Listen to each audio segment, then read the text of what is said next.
हाँ जी दोस्तों, तो इस चैप्टर के एंड में आपके पास 11 क्वेश्चन आंसर्स है। बेसिकली 11 क्वेश्चंस हैं केस स्टडी के फॉर्म में। ऑब्वियसली उस 11 क्वेश्चन को हम दो पार्ट में डिवाइड करेंगे, 5-6 क्वेश्चन करके। तो फटाफट शुरू करते हैं कि क्या केस स्टडी है और उसके ऊपर किस तरीके से आपको आंसर लिखना है, किस तरीके से आपको सेट करना है, अपने सेक्शन का रेलेवेंस देना है। तो सबसे पहला सवाल आता है इसके सामने, VRS company limited is holding 45% of total equity shares in SV company limited. 45% उनका शेयर है। The board of directors of SV company limited incorporated on January 1, 2017 decided to raise share capital by issuing further equity share. और equity share issue करना चाह रहे हैं। The board of directors resolve not to offer any shares to VRS। कह रहा है जी VRS को नहीं देंगे on the ground that it was already holding a higher percentage of total number of shares already issued। कह रहा है इनके पास ऑलरेडी 45% है तो उनको हम और इशू नहीं करेंगे। In SV Company Limited, the article of association of SV Company Limited provides that the new shares be offered to the existing shareholders of the company। कह रहा है भैया नया शेयर्स करोगे तो आप existing shareholder को ऑफर करोगे, ऐसा आर्टिकल्स के अंदर लिखा हुआ है। On March 1, 2017 new shares were offered to all share holders except VRS। VRS को नहीं दिया, बाकी को हमने ऑफर कर दिया। Referring to the provision of the companies act 2013 examine the validity of the decision of the board of directors of SV company limited of not offering any further shares to VRS company limited. कह रहा है जी उसको नहीं किया तो उसके ऊपर examine करो कि ये जो प्रोविजन है ये सारे यहाँ पे फॉलो हो रहे कि नहीं हो रहे। तो पहली बात करें कि ये further issue of share capital है और उसके अंदर बात कर रहा है राइट इश्यू या प्रेफरेंशियल अलॉटमेंट की। कहीं ना कहीं वही है कि एग्जिस्टिंग शेयर होल्डर को देना, तो राइट इश्यू या प्रेफरेंशियल अलॉटमेंट की बात कर रहा है। कौन सा सेक्शन लगेगा? Section number 62। अब 62 के अंदर बात करो। 62 के अंदर पहला सब सेक्शन था जो कि बताता था कि 3 लोगों को मिलेंगे। पहला जो एग्जिस्टिंग होंगे, दूसरा जो ईसॉप के अंदर होंगे और तीसरा कि जब पहला और दूसरा दोनों ना हो, दोनों के दोनों ना हो तो हम तीसरे को भी दे सकते हैं स्पेशल रेजोल्यूशन पास करते हुए। इस टाइप की बातें थी, वैल्यूएशन रिपोर्ट वाली बातें थी, वो सारी अभी आएंगे और सवालों के अंदर भी। तो उस टाइप की सिनेरियो था। तो यहाँ पे तो पहला ही लग रहा है, तो 61 के सबसेक्शन 1 का क्लॉज ए लग रहा है यहाँ के ऊपर, ठीक है ना। तो इसके अकॉर्डिंग आप बताओ कि ऐसा पॉसिबल है? जब आपके एओए के अंदर लिखा आपका सेक्शन ये कहता है ऐसी बातें, और आप जो कंपनी है वो कौन सी कंपनी है? आप लिमिटेड कंपनी है, तो उस केस में आपको तो कंप्लाई करना ही पड़ेगा। आपको उसको पहले पूछना पड़ेगा। अगर वो नहीं लेता तो उस केस में जाके आप फिर फर्दर उसको इशू कर सकते हो बाहर, पर आपको प्रायोरिटी पे उसको एक बार पूछने का अधिकार है। और किस अधिकार है पूछोगे? कितना? तो in proportion of their period of share capital, जितना उसका प्रोपोर्शन है उस प्रोपोर्शन में दिया जाता है एग्जिस्टिंग के केस में। तो ये आपको बेसिक प्रोविजन जो याद है। तो ऑब्वियसली बात है इन्होंने गलत किया है, तो कंटेंशन इज रॉन्ग। नाउ आपको आंसर कैसे लिखना है? तो ऑब्वियसली बात है सबसे पहले आप सेक्शन का रेफरेंस देते हो कि किस सेक्शन में इसकी चर्चा हुई है। सेक्शन का रेफरेंस देते हुए आप प्रोविजन पूरा इसका एलैबोरेट करोगे कि 61(1)(a) के अंदर आपको बताया गया था एग्जिस्टिंग वाले की बात कि एग्जिस्टिंग इक्विटी शेयर को देना होता है in proportion of their holding, उस प्रोपोर्शन में देना जरूरी है। फिर आप क्वेश्चन का फैक्ट लिखोगे जो कहीं ना कहीं आपका क्वेश्चन से ही पूरा कॉपी पेस्ट हो जाता है कि क्वेश्चन में क्या किया गया है, और एट द एंड आप कंक्लूजन लिखते हो जिसमें आप कहोगे कि जो डिसीजन लिया गया है ये आपका वैलिड नहीं है एज पर दिस सेक्शन। चलिए, तो बेस्ट क्वेश्चन नेक्स्ट आता है आपका, the directors of Mass limited desired to alter capital clause of memorandum of association of their company. Alter करना चाह रहे हैं, advise them under the provision of companies act about the ways in which the said clause may be altered. मतलब capital clause को उनको alter करना है, आपको वेज बताने। तो बताओ अल्टरेशन ऑफ कैपिटल की कौन से ऊपर सेक्शन लगा था? तो यहाँ पे सेक्शन नंबर 61 था। 61 के अंदर कितनी बातें थी? तो फर्स्ट इसका सब सेक्शन था, उसके अंदर 5 पॉइंट थे। उन 5 पॉइंट को आपको बता देना है, बात खत्म हो जाएगी। क्या क्या 5 पॉइंट थे? पहला पॉइंट था कि आप इंक्रीज कर सकते हो, दूसरा था आप कंसोलिडेट करके उसको डिवाइड कर सकते हो, ठीक है ना। डिवाइड करने में आपने क्या देखा था कि उसको जैसे सपोज 10 रुपए का एक शेयर था, आपने उसको 100 का बना दिया, नंबर ऑफ शेयर कम कर दिए। तो इस टाइप की हरकत कर सकते हैं, लेकिन इसके अंदर ध्यान क्या देना है कि भैया वोटिंग राइट के अंदर कोई चेंजेस नहीं होने चाहिए, और अगर चेंजेस हो रहे हैं तो उसके इसमें आपका अप्रूवल लेना होगा किससे? ट्राइब्यूनल से। फिर बात आई थी कि भैया अपने शेयर्स को स्टॉक में कन्वर्ट कर सकते हैं और उसको रीकन्वर्ट भी कर सकते हैं, तो उसको भी आप अल्टरेशन ही कहते हो। तीसरा पॉइंट था। चौथा पॉइंट था सब डिवीजन का, जब 10 का शेयर को आप 1 रुपए का शेयर बना दो, तो उस तरीके से भी आप सब डिवीजन कर सकते हो। और लास्ट था आपका कैंसिलेशन की अगर इश्यूड शेयर कैपिटल के बाद भी कुछ जगह बची हुई है ऑथराइज के पहले, मतलब कि सपोज करें ऑथराइज शेयर कैपिटल 20 लाख और इश्यूड शेयर कैपिटल 19 लाख, तो बचा वो जो 1 लाख है जो कि हमने इश्यू नहीं किया, उसको हम चाहे तो कैंसिल कर सकते हैं, और वो कैंसिलेशन भी मेरा क्या कहलाएगा? अल्टरेशन। तो ये 5 बातें थी इसके अंदर। फिर बात आई थी कि भैया जो भी अल्टरेशन होगा उसके लिए आपको रजिस्ट्रार को नोटिस देना होता है। कितने दिन के अंदर? 1 महीने के अंदर, एज पर सेक्शन नंबर 64। और उसके साथ साथ आप क्या अटैच करोगे? अपना अल्टर्ड मेमोरेंडम भी लगाओगे। अल्टर्ड मेमोरेंडम को अटैच करते हुए आप फाइलिंग करोगे रजिस्ट्रार के पास। अब मेमोरेंडम अल्टर करने के लिए आपको क्या जरूरत होती है? तो उसके लिए आपको जाना पड़ेगा अपने सेक्शन नंबर 13 के अंदर। सेक्शन नंबर 13 में जब जाओगे तो आपको पता लगेगा कि भैया अल्टरेशन जब भी करना होगा तो उसके लिए क्या पास करना होगा? आपको स्पेशल रेजोल्यूशन। तभी जाके और भी कुछ फर्दर कंप्लायंसेस है जो सेक्शन 13 बताता है, वो सारे कंप्लायंसेस भी आपको करने पड़ेंगे। तो कहीं ना कहीं आपको इसके अंदर 61 का रेफरेंस देना है, 64 का रेफरेंस देना है, और सेक्शन नंबर 13 का भी रेफरेंस देना है इस आंसर को कंप्लीट करने के लिए। नेक्स्ट क्वेश्चन आता है आपके पास, Ramesh, who is a resident of New Delhi, sent a transfer deed for registration of transfer of shares to the company at the address of registered office in Mumbai। मतलब new Delhi का registered है, उन्होंने transfer deed भेजा कि भैया registration करने के लिए और रजिस्टर्ड ऑफिस में भेजा है जो कि मुंबई में है। He did not receive his share certificate even after the expiry of 4 months. 4 महीने बीत गए, उनको शेयर सर्टिफिकेट नहीं मिला। आपको शेयर सर्टिफिकेट वाला सेक्शन याद आएगा, उसके अंदर क्या था कि भैया मैक्सिमम टाइम कितना होता है, 1 महीने का टाइम है कंपनी के पास, कंपनी को 1 महीने के बाद उसको भेजना ही है, 1 महीने के अंदर अंदर। Okay, from the date of dispatch of the transfer deed, transfer deed उन्होंने डिस्पैच कर दिया था, जो भी शेयर ट्रांसफर हुआ, ट्रांसफर ट्रांसमिशन वाला याद आ रहा है आपको, उसके अंदर जब ट्रांसफर कर देते थे तो उसके बाद जो ट्रांसफर डीड होती थी, जो भी हमारा एग्रीमेंट वगैरह और भी कुछ कंप्लायंसेस थे, वो सारा करते हुए मेरे को इसको देना होता था कंपनी को, और कंपनी के बाद जब रिसीव हो गया तो कंपनी को रिसीव होने के बाद 30 दिन के अंदर अंदर, 1 महीने के अंदर अंदर ट्रांसफरी को फ्रेश शेयर सर्टिफिकेट इशू करना होता था। इन्होंने कह रहे हैं 4 महीने तक नहीं किया। No, he lodge a criminal complaint, criminal complaint in the court in New Delhi, इन्होंने कंप्लेंट कर दिया कहां पे, न्यू दिल्ली के अंदर।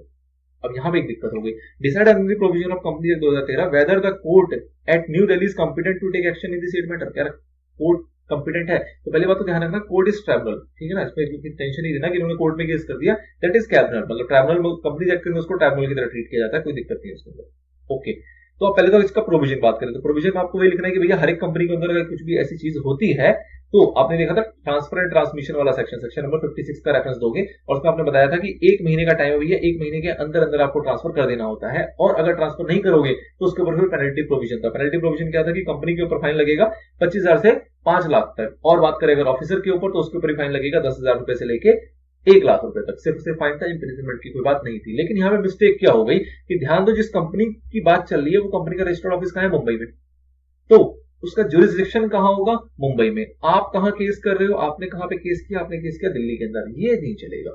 इसमें दिक्कत हो गई कि आपको जो यहाँ पे कंप्लेन करनी है, जो केस फाइल करना है, वो कहां पे फाइल करना पड़ेगा, मुंबई के जुरिस्डिक्शन में फाइल करना पड़ेगा, क्योंकि दिल्ली जो कोर्ट है वो कॉम्पिटेंट नहीं है। तो सवाल में आपको ये भी पूछा गया था कि क्या दिल्ली का कोर्ट कॉम्पिटेंट है, तो ऑब्वियस सी बात है दिल्ली का कोर्ट कॉम्पिटेंट नहीं है, क्योंकि रजिस्टर्ड ऑफिस जो है कंपनी का वो कहां है, मुंबई में। आप दिल्ली में रहते हो, वो एक सिमिलर अलग चीज है, लेकिन कंपनी जहां पे होगी उसके अगेंस्ट जब केस किया जाएगा तो उसी के जुरिस्डिक्शन में किया जाएगा, जो कि क्या है, मुंबई। तो आपको प्रोविजन लिखते हुए बस फाइनल कंक्लूजन अपना बताना है। नेक्स्ट क्वेश्चन आपके पास आता है, mister why the transfer acquired 250 equity shares from BRS Limited from Mr. X the transfer, ठीक है जी, but the signature of mister X the transfer on the transfer this was paused. कह रहा है जी भैया सिग्नेचर जो थे मिस्टर एक्स के वो पॉज थे, मतलब उसके अंदर कुछ फ्रॉड है, ओरिजिनल सिग्नेचर नहीं है, ठीक है जी। Now mister Y after getting the shares registered by the company in his name, अब ऑब्वियसली बात है जब ये ट्रांसफर हुआ तो उसके बाद वाई के नाम पे शेयर्स आ गए होंगे कंपनी से, आ गए जी। उसने 150 शेयर्स उसने आगे भेज दिए जेड को, on the basis of share certificate issued by BRS, जो बीआरएस ने उसको शेयर सर्टिफिकेट दिया था तो मालिक हो गया, उसने उस बेसिस पे अब उसका पार्ट जो था 250 के अंदर से 150 वो उसने जेड को भेज दिया। Okay, mister x and Z were not aware about the forgery, कह रहा है एक्स को भी कुछ नहीं पता, जेड को भी कुछ नहीं पता। State the rights of mister X Y Z and Z against the company with reference to the aforesaid shares. अब शेयर्स के अगेंस्ट में आपके सबके राइट्स बताने कि एक्स के क्या है, वाई के क्या है, जेड के क्या है। एक बार पूरी कहानी को समझो जरा। क्या है, एक्स का ओरिजिनल शेयर था, एक्स ऑनर था, एक्स ने कहा कि भैया हम ट्रांसफर करेंगे, ट्रांसफर करने की बात हुई तो सॉरी ट्रांसफर करने की बात नहीं हुई, एक्स के शेयर ट्रांसफर हो गए, किसको ट्रांसफर हो गए, वाई को, मतलब वाई ने एक्वायर कर लिया एक्स से, और एक्वायर जो किया एक्स से उसके अंदर वाई एक्स के साइन ही नहीं है, मतलब कि वाई ने जब 250 शेयर्स लिए एक्स से, जब एक्वायर किया तो उसके अंदर एक्स के साइन ही नहीं, इसका मतलब वो मोटा मोटा क्या समझ में आ रहा है कि जो वाई ने यहाँ पे किया है वो फॉर्जरी के थ्रू किया, एक्स का साइन ओरिजिनल नहीं था, उसका फ्रॉड साइन मार के उसने शेयर्स को एक्वायर कर लिया, कंपनी के पास फाइल कर दिया, कंपनी ने उसके नाम पे रजिस्टर भी कर दिया। ये सारा सिनेरियो हो गया। क्या एक्स को पता है, नहीं पता, एक्स यहाँ पे इनोसेंट है, यहाँ पे किसकी हरकत हो रही है, सारी सारी वाई की हो रही है। फिर वाई के नाम पे जब शेयर सर्टिफिकेट आ गया उसने जेड को भेज दिया, तो क्या जेड को पता है इस बारे में, जेड को भी नहीं पता। ये क्वेश्चन भी कह रहा है कि एक्स और जेड को इस बारे में कुछ नहीं पता, तो ये दोनों के दोनों इनोसेंट है।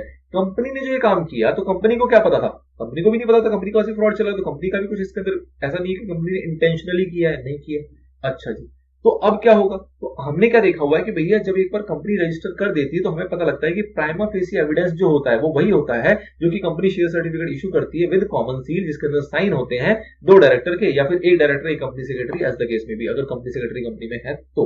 नाउ तो कंपनी भैया टाइटल से डिनाई नहीं कर सकती क्योंकि कंपनी ने शेयर सर्टिफिकेट इशू किया है, लेकिन जैसे ही फ्रॉड का मैटर आ जाता है तो सारी चीजें जो हो जाती है वो हो जाती है जीरो। मतलब जैसे फ्रॉड का क्वेश्चन अराइज हुआ तो जो भी ट्रांजैक्शन हुई वो सारी नल मानी जाएगी। मतलब क्या हुआ कि एक्स के पास राइट है कि वो कंपनी से अपने शेयर को ले सके, क्योंकि फ्रॉड हुआ है जी, एक्स की गलती कुछ भी नहीं, उसके पास राइट है, वो अपने शेयर अपने वापस कंपनी से ले सकता है। नाउ दिक्कत किसके साथ आएगी, और कंपनी को बाउंड भी है कि कंपनी को रिस्टोर करना पड़ेगा, एक्स के नाम पे शेयर ट्रांसफर करने पड़ेंगे, एक्स के पास राइट है। वाई और जेड जो है उनके पास कोई राइट नहीं है, क्योंकि यहाँ फ्रॉड का मैनर आ गया, तो यहाँ पे भैया कोई राइट नहीं है। इवन दो वो बोनाफाइड परचेजर है, मतलब इवन दो उन्होंने ठीक ठाक तरीके से परचेज किया है, सारे रूल्स एंड रेगुलेशन सब फॉलो हो रहे हैं, लेकिन उसके पास स्टिल कोई राइट नहीं है। जो मुद्दा है वो फंसेगा कौन, जो मतलब आप कहते हैं ना परपिट्रेटर, जो यहाँ पे दोषी है वो कौन है, वाई दोषी है। तो वाई को कहीं ना कहीं कंपनसेट करना पड़ेगा। वाई लायबल होगा किस चीज के लिए, क्रिमिनल एक्टिविटी के लिए भी और कंपनसेशन के लिए भी। क्रिमिनल एक्टिविटी भी आएगी, उसके बाद 447 भी लगेगा और कंपनसेशन भी देना पड़ेगा। कंपनसेशन किस किस को देगा, एक्स को भी देगा, जेड को भी देगा और कहीं ना कहीं कंपनी को भी देगा, जो भी उनके लॉसेस भी होंगे, जिसके अगेंस्ट भी वो कंप्लेन फाइल करेंगे अगेंस्ट एक्स। तो ये मोटा मोटा इसका सिनेरियो है शेयर सर्टिफिकेट के रेफरेंस में। चलिए, तो बढ़िया क्वेश्चन था, नो डाउट। नेक्स्ट आपके पास आता है fifth question. Data Limited listed on stock exchange was incorporated on 1 October 2018 with a paid up share capital of 200 crores 200 crores का paid up share capital with a small times of 4 months, 4 महीने के अंदर इन्होंने huge profit कमाया and has topped the charts of the high employee friendly environment। बहुत बढ़िया जी। The company wants to issue sweat equity shares to its employee। Company sweat equity shares issue करना चाह रही है अपने एम्प्लॉय को। A friend of CEO of company has told him that they cannot issue sweat equity shares as 2 years have not elapsed since the company has commenced its business। मतलब company को चालू हुए 2 साल नहीं हुए तो कंपनी sweat equity shares नहीं issue कर सकती। क्या ऐसा कुछ पढ़ा है आपने? sweat equity shares का अगेन सेक्शन यूज करो, सेक्शन नंबर 54। तो ऐसा उसके अंदर हमने कुछ नहीं पढ़ा था। CEO of the company has approached you, अब आपसे पूछ रहा है कि भैया एडवाइस करो कि क्या एसेंशियल कंडीशंस है स्वेट इक्विटी शेयर इशू करने से पहले कंपनी लॉ के according. Now sweat equity shares का आपको पूरे प्रोविजन यहाँ पर लिखने पड़ेंगे, क्योंकि उसने सीधा सीधा आपसे प्रोविजन पूछ लिया। तो सेक्शन 4 के आपके क्या क्या कंडीशन थे, 54 के क्या कंडीशन थे भैया? ऑथराइज होना चाहिए, किससे? स्पेशल रेजोल्यूशन से। रेजोल्यूशन में अगर स्पेसिफाई करना है आपको कि कितने शेयर्स इशू करने जा रहे हो, कितना उसका मार्केट प्राइस है, कितना कंसिडरेशन आएगा और किस क्लास या क्लासेस ऑफ शेयर्स इंप्लॉइज या डायरेक्टर्स को आप वो शेयर्स दे रहे हो। अगर कंपनी लिस्टेड होगी तो उसको यहाँ पे सेबी के रेगुलेशंस को भी फॉलो करना पड़ेगा। अगर लिस्टेड नहीं होगी तो कंपनीज रूल्स 2014 के आपको रूल नंबर 8 को फॉलो करना पड़ेगा। देन फिर यहाँ पे बात आई थी कि जो राइट्स होंगे या लिमिटेशंस वगैरह होंगे किसके, अदर शेयर होल्डर्स और स्वेट इक्विटी शेयर वाले शेयर होल्डर्स, उन दोनों के सेम टू सेम होते हैं। मतलब उनके राइट्स या लिमिटेशंस या किसी भी प्रोविजन या किसी भी एक्टिविटी के अंदर कोई भी भेदभाव नहीं होता। तो उसको बोलते थे शेल रैंक पेरी बस्सू, ठीक है, under other with other equity share holders. तो ये एक सिमिलर चीज है कि उसके अंदर कोई भी डिफरेंशिएशन नहीं किया जाता। तो क्या यहाँ पे आपके समझ में आया कि यहाँ पे बेशक उनको कुछ ही महीने हुए हैं, 4 महीने जो भी हैं, तब भी वो चाहे तो स्वेट इक्विटी शेयर्स इशू कर सकते हैं, 2 साल की कोई रिक्वायरमेंट नहीं होती एज पर सेक्शन नंबर 54। तो सिंपल क्वेश्चन था, बस मोटा मोटा ये कि आपको 54 का पूरा रिलेवेंस यहाँ पे देना होगा अपने आंसर के अंदर। चलिए, तो इसको 5 पे ही रैप अप कर लेते हैं। नेक्स्ट पार्ट के क्वेश्चन थोड़े छोटे हैं तो 6 क्वेश्चन वहां पे कवर करेंगे, इसमें 5 क्वेश्चन ही रहने देते हैं।